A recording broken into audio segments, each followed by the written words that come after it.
So it's 9th of March, and as you can see, I've got my first tomato seedlings.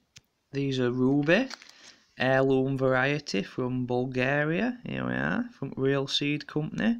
Highly recommended. I had 3 come up in this pot of 4 seeds, which I don't think's bad. But obviously they are going to need separating. Now, I suppose you could just say, well, this is first one to come up, I'll keep him, and bang, bang, throw him away. But I don't really want to do that. I mean, I could let them grow on a bit more, and I probably would have done it past.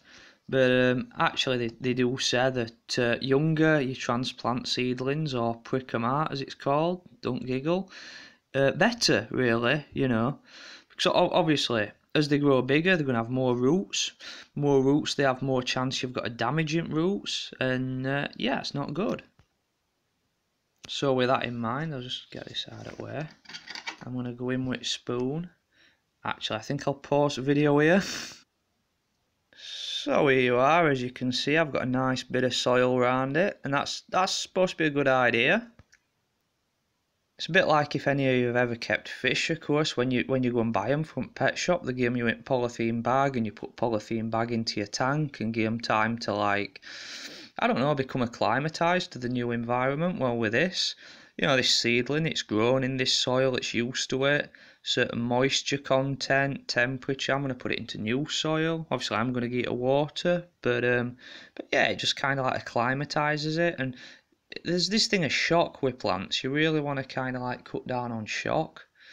You know, you don't want drastic fluctuations in, say, temperature, water content. But I'll stick this little fella in. There we go. I might just put a bit more of this compost around. There we go. Now, this is something people don't usually tell you, but probably one of the most important steps is as soon as you've done that, label, bang, straight in. Because we've all done it. You think, I know, I'll put it there, and I know what variety that is. I know where it is. I know what variety it is.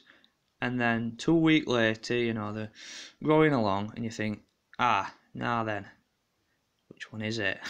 And of course, the only way you're going to find out is when these grow to full size and produce fruit. And even then, you know, might not.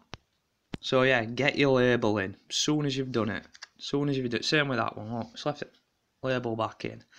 You know where you are then. I know you could write on pots, but again, I don't like doing that because then you're going to end up writing on pot.